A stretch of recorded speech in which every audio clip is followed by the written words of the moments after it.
ఛత్రపతి శంభాజీ మహారాజ్ జీవిత యథార్థ గాథ అనేది చావా మూవీగా తీశారు.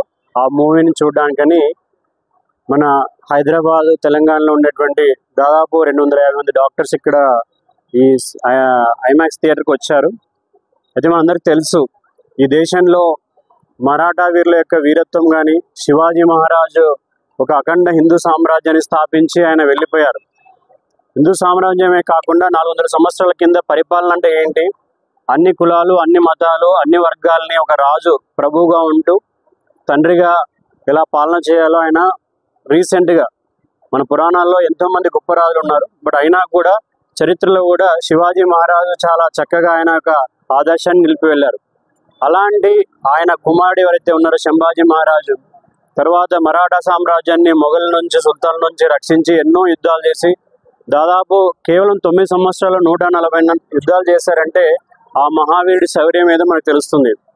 అయితే ఇలాంటి ఇంత గొప్ప త్యాగ పురుషులు, త్యాగధనులు ఉన్న ఈ దేశంలో మనం చూస్తున్నాం, చరిత్రలో ఎన్నో నిజాలు దాచిపెట్టారు. ఈరోజు భారతదేశంలో యువత అన్ని తెలుసుకుంటున్నారు. సోషల్ మీడియా వల్ల కావచ్చు, లేకపోతే చావా ఇలాంటి మూవీస్ వల్ల కావచ్చు, అన్ని విషయాలు తెలుస్తున్నాయి. మీరు తెలిసే ఉంటుంది, ఇంకా ఇక్కడ పెద్దవాళ్ళు ఎవరైనా ఉంటే మీ ఇంట్లో 8th class 9th class social books ఎక్కడో పైన ఇంట్లో దాచిపెట్టి ఉంటారు, చిన్నప్పుడు చదివినాయి. ఒకసారి ఓపెన్ చేసి చూడండి. శివాజీ మహారాజుని మొఘళ్ళని గడగడలాడించి దాదాపు 360 కోటల్ని స్వాధీనం చేసుకొని అఖండ హిందూ సామ్రాజ్యాన్ని స్థాపించిన ఒక చక్రవర్తిని చరిత్ర పుస్తకాల్లో ఏం చెప్పారంటే, శివాజీ అంటే ఒక చిట్టెలుక అని చెప్పి ఆయనను అవమానించే రీతిలో బోధన చేశారు పాఠశాలలో, పుస్తకాల్లో. అదేవిధంగా శంభాజీ మహారాజు ఎంతో వీరోచితంగా పోరాడి దాదాపు ఆయన ఉన్న జీవితకాలంలో 9 సంవత్సరాల్లో 140 యుద్ధాలు చేసి ఎప్పుడైనా ఆయన యుద్ధరంగానికి వెళ్ళాడు కానీ ఏ రోజు కూడా విజయం లేకుండా తిరిగి రాలేదు ఆయన జీవితంలో. చివరికి అక్కడే యుద్ధరంగంలోనే చనిపోయాడు. అలాంటి వీరులను కూడా ఆయనను ఎంతో క్రూరంగా హింసించారు. ఆయన కళ్ళని పొడిచారు, తర్వాత గోర్లు తీసేశారు, చర్మం మొలిచారు, అత్యంత క్రూరంగా హింసించారు. ఆయనే కాకుండా చరిత్రలో ఎంతోమంది రాజులు రాజ్యాలు జయించాక రాణులను ఎత్తుకుపోవడము, ప్రజల్ని హింసించడం, పిల్లల్ని హింసించడం, ఇంత క్రూరంగా కేవలము వాళ్ళు ఈ దేశంలో వేరే ధర్మాన్ని పాటిస్తున్నారని చెప్పేసి మతం పేరు మీద కత్తిని, కళాన్ని అన్ని రకాలుగా వాడి హింసించారు. ఇటువంటి హింస చేసిన రాజుల్లో అత్యంత క్రూరమైన వాడు ఔరంగజేబు. అయితే ఔరంగజేబుని మన చరిత్ర పాఠశాలల్లో, చరిత్ర పుస్తకాలు ఏం రాశారంటే, మీరు కావాలంటే పుస్తకాలు తెరిచి చూడండి, పరమత సహనశీలి ఔరంగజేబు అని చెప్పి మనకు బోధించారు. ఈ వాస్తవాలు ఈరోజు బయటకు వస్తున్నాయి. వాస్తవాలు దాచిపెట్టారు. వాస్తవాలు గత 70 సంవత్సరాల నుంచి స్వాతంత్రం వచ్చాక ఈ వాస్తవాలను చెప్పలేదు. కాబట్టి ఈ వాస్తవాలు ఈ సినిమాలో చాలా చక్కగా చూపించారు, రియల్గా చూపించారు అని చెప్పేసి దేశమంతా యువత ప్రేరణ పొందుతున్నారు. ఎస్పెషల్లీ మేము డాక్టర్స్ము హింసని మూవీలో చూపించినా కానీ బయట కానీ జనగా రక్తాన్ని చూస్తే మేము అంతగా ఎక్కువ చెల్లించాము. ఎందుకంటే మేము డాక్టర్స్ కాబట్టి, ఎస్పెషల్లీ ఇప్పుడు నేను సర్జన్, చాలా మంది సర్జన్స్ ఉన్నారు ఇక్కడ. మేము రోజు మా చేతికి బ్లడ్ అంటుతుంది. అయినా కూడా ఈ మూవీ ఈవెన్ డాక్టర్లు కూడా చాలా ఇన్స్పైర్ చేస్తుంది. ఈ మూవీలో ఉన్న సన్నివేశాలు చూస్తే మా బ్లడ్ కూడా బాయిల్ అవుతా ఉంది. అంటే ఇంత ఘోరంగా జరిగిందా, ఇంత ఘోరంగా జరిగినా కూడా ఈ వాస్తవాలు మనకు తెలియలేదని చెప్పేసి ఈరోజు చాలా మంది వైద్య విద్యార్థులు, డాక్టర్లు ఇక్కడికి వచ్చారు. సో మేము సమాజానికి ఏం మెసేజ్ ఇస్తున్నామంటే, మన వాస్తవాలని తెలుసుకోవడానికి ఒక సందర్భం దొరికింది.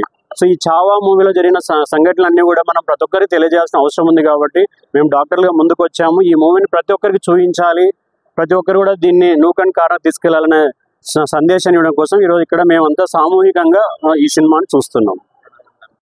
శివాజీ మహారాజ్, శంభాజీ మహారాజ్ అయితే ఈ దేశంలో వారసత్వంగా ఇచ్చారో, ధైర్యం కావచ్చు, శౌర్యం కావచ్చు, వీరత్వం కావచ్చు, ఆయన ఒకటే అన్నారు, అంతగా తన శరీర భాగాల్ని కోస్తున్నా కూడా, ముక్కలు చేస్తున్నా కూడా నా సిద్ధాంతం దేవ్, దేశ్, ధర్మ అని ఈ 3 సిద్ధాంతాలు చెప్పారు.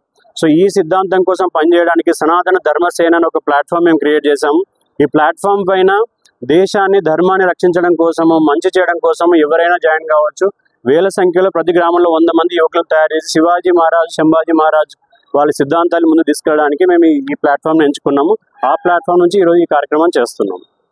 యాజ్ ఎ డాక్టర్గా ట్రైనింగ్ అప్పుడు ఒక విషయం చాలా ఇంపార్టెంట్. ప్రతి పేషెంట్ కూడా హిస్టరీ అనేది, అంటే పూర్వం ఏం జరిగింది ఆ పేషెంట్ కానీ తెలుసుకొని ట్రీట్మెంట్ చేయాలి. ఈ దేశము భవిష్యత్తు బాగుండాలి, మనం అనుకున్న బంగారు భవిష్యత్తు ఉండాలనుకుంటే మన దేశంలో చాలా మంది మహానుభావులు చేసిన త్యాగాన్ని, వాళ్ళ చరిత్రని ఖచ్చితంగా తెలుసుకోవాలి. ఈ రోజు చావా మూవీ ద్వారా మన చరిత్ర తెలుసుకునే అవకాశం దొరికింది. ఈ కార్యక్రమాన్ని చేపట్టిన సనాతన ధర్మసేన వ్యవస్థాపకులు డాక్టర్ కుప్పల రాజశేఖర్ గారికి డాక్టర్స్ కమ్యూనిటీ తరపున, జాతీయవాద వైద్యుల తరపున మేము ధన్యవాదాలు తెలియజేస్తున్నాం. भारत माता की जय, भारत माता की जय, भारत माता की जय, जय भवानी, जय शिवाजी, जय महादेव, शंभो शंकर, हर हर महादेव, शंभो शंकर, भारत माता की जय, भारत माता की जय, हरे वीर शिवाजी, जय भवानी, वीर शिवाजी, जय भवानी, वीर शिवाजी,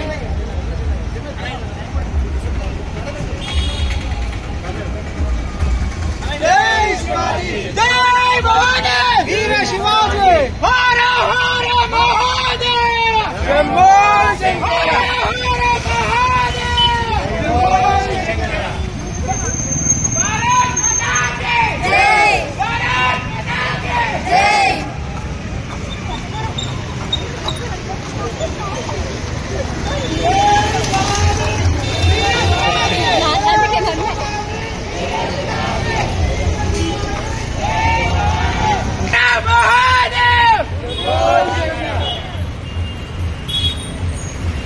जय भवानी, जय शिवाजी, जय भवानी, वीर शिवाजी, जय भवानी, वीर शिवाजी,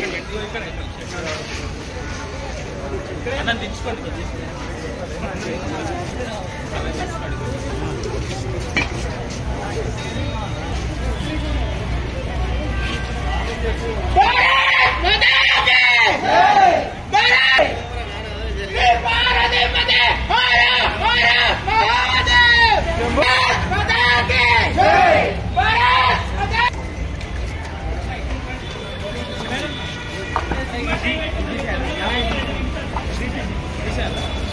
भवानी,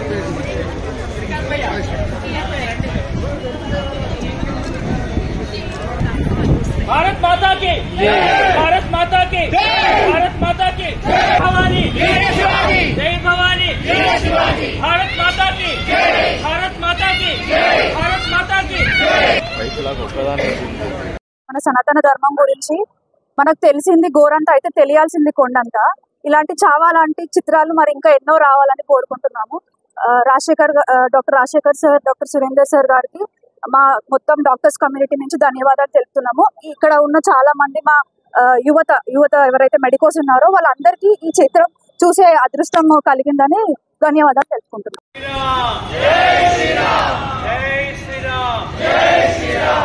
भारत माता की जय.